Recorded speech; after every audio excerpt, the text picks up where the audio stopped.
Riley 222.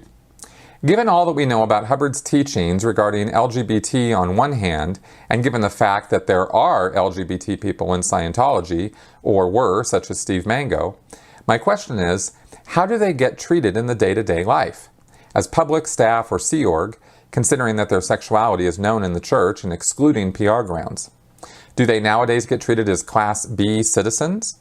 Are they being constantly suspected as being off the rails, more so than heterosexuals? Oh yeah, they're definitely treated as second-class citizens in Scientology. Now, first off, I want to clarify that no homosexual person, no overtly, blatantly, openly homosexual person would ever be allowed in the Sea Org, period. They just would say he's unqualified. They wouldn't even necessarily tell him why he was unqualified. They just would not let him in. That's just a given. No homosexuality, period. Staff, very, very controversial. When I was in management, we had it come up a couple times that homosexual people had signed up to be staff members, wanted to, had gotten into Scientology at a lower level, liked what they saw, wanted to work for the organization, and almost routinely were just booted off, right, for one reason or another.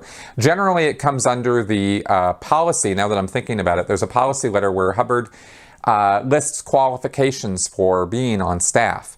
And one of the qualifications is a very open to interpretation, broad, wide statement of qualification, which is something like the person does not have outpoints in their lifestyle which would distract from being on staff, or would somehow, are outpointy. The person is outpointy.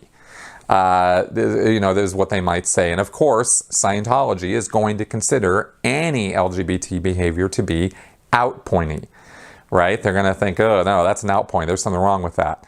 Because of what Hubbard says in his books about it, right? This isn't even a matter of policy. It's a matter of tech. It's the technology of Scientology which states that these people are mentally unsound and unstable and not to be trusted. So, people will, anybody, so at the public level now, if you come in and you're paying for services and doing your classes, you'll get varying reactions. And you'll get some people who will accept you as an LGBT person, and they don't really have anything on it. They don't care. And there are other people, probably older timer types, who are going to give the stink eye and are going to not trust that person. They're not going to want to extend them a lot of courtesy or helpfulness, and they'll just be kind of abrupt and rude with them. This is based on reports I've gotten out of the church recently about how LGBT are treated.